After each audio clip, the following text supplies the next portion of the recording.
Howdy, folks. Welcome back to my YouTube channel. I am your host, the Mighty Bjorn, and today for you, I have a brand new Robotech video.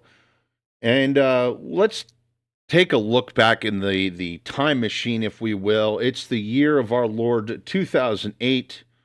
Dungeons and Dragons 3.5 is in full swing.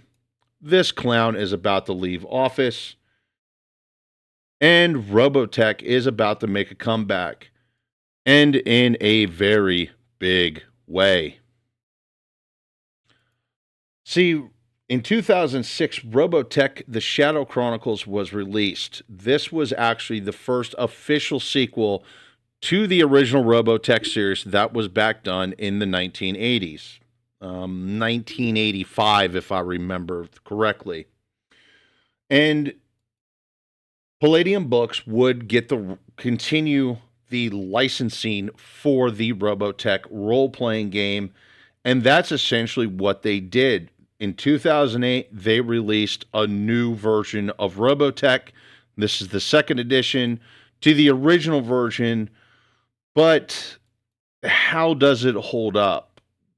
Well, that's kind of what I'm going to get into today here. I'm going to talk about the tragedy that is Robotech second edition, because understand that when Wizards of the Coast bought the TSR out essentially and got the rights to Dungeons and Dragons, Dungeons and Dragons got a facelift.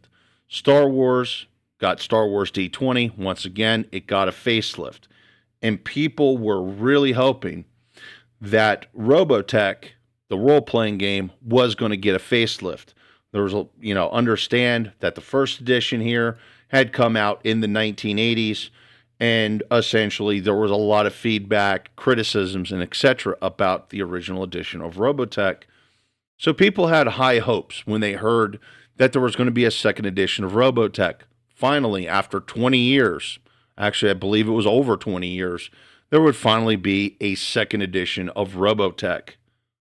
And if I was to be honest, there was problems right out of the gate. The first thing is the first few books in this series of the Robotech role-playing game, the second edition, was actually printed in manga size for the books. So these books were not printed in the standard 8.5 by 11 inch printing. It was actually a smaller printing, or at least the books were cut smaller, which actually caused some issues in itself because most gaming books run with the standard 8.5 by 11. Some run a little bigger, some run a little smaller, but in general terms, they all roughly run about the same size when it comes to size. And even when it comes to the Palladium books, they run with the standard 8.5 by 11. And the problem is out of nowhere, we get a brand new Robotech book, and it's printed as a manga size magazine or book, if you will, and it really threw things off, especially compared to the fact that you're still, at the time, we're still going to be using the original first edition books to supplement the new book. Oh, the layout. Well, we were hoping for an improved layout as well, and well, the layout turned out to be total dog shit. It was just a horrible layout, and I'm actually going to get more detail about the layout here, but realistically, the layout was just horrible. And there was a lot of things that essentially was just rehashings from the original books.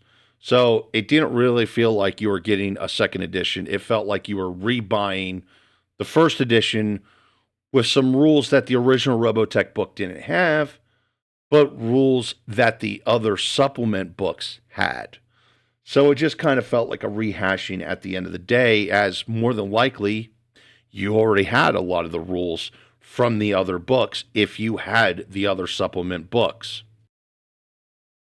To make things worse, as the books would go through, by the time you get to the new generation book, source book, which is book 4 in this series for the second edition Robotech books, they would actually return back to the 8.5 by 11 inch printing.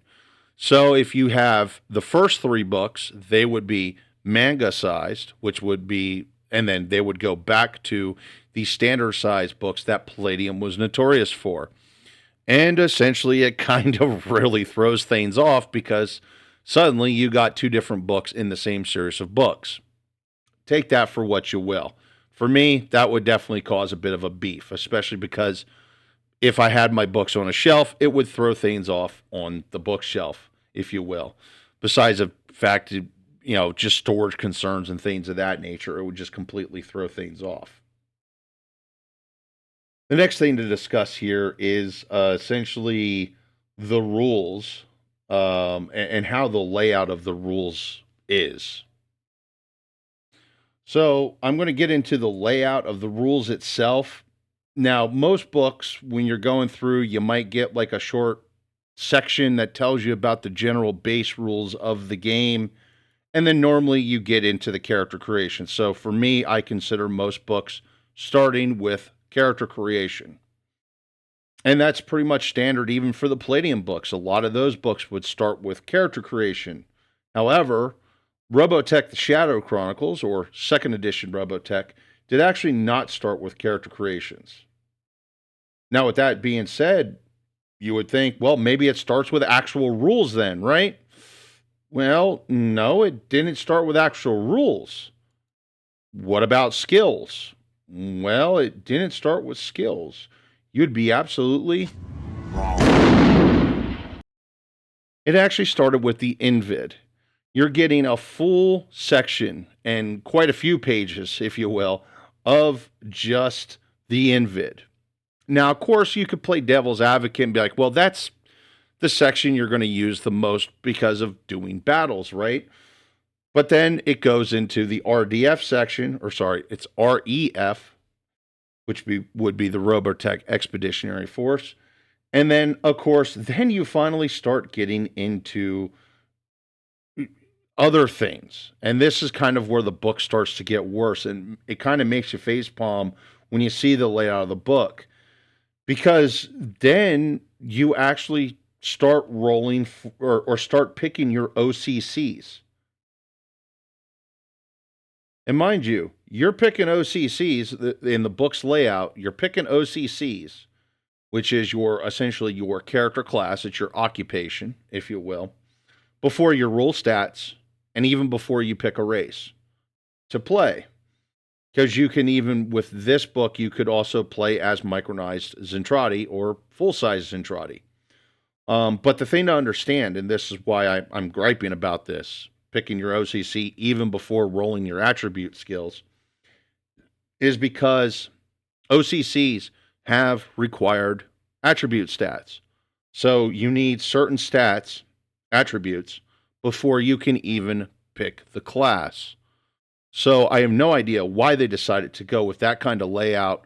It's almost like they completely decided to rejumble the order of that the books would be in, but they completely jumbled them in such an asinine way that it doesn't really make sense. So this had a chance to reintroduce people to Robotech and to also get new people interested into what Robotech is. And sometimes I sit here and I think to myself, I would really like to ask Palladium what they were thinking when they put together the second edition of Robotech. And to be honest, I think I already know the answer, and that would be... Here's the thing. Fine. Listen, I'm going to be honest with you. I'm kind of retarded. So, yeah, there you go, folks. I think that pretty much sums it up.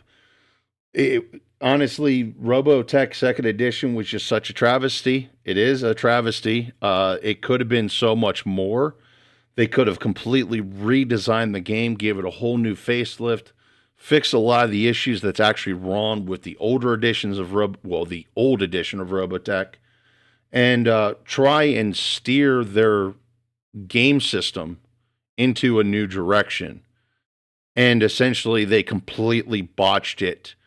And they botched it in so many ways that while certain people have favorably reviewed Robotech second edition, most people actually recommend avoiding Robotech second edition, especially people who had Robotech first edition. And as a by the way, I have friends that has the first edition of Robotech. I'm the only person in my gaming group or my group of friends that actually has the second edition of Robotech. So that kind of shows how well it sold as well, or how well it's sold. But anyway, folks, I'm going to wrap up today's video at that. Hopefully you all enjoyed it. Thank you very much for tuning in. And yeah, go play Robotech First Edition, avoid Second Edition. Anyway, folks, once again, have yourselves a wonderful day.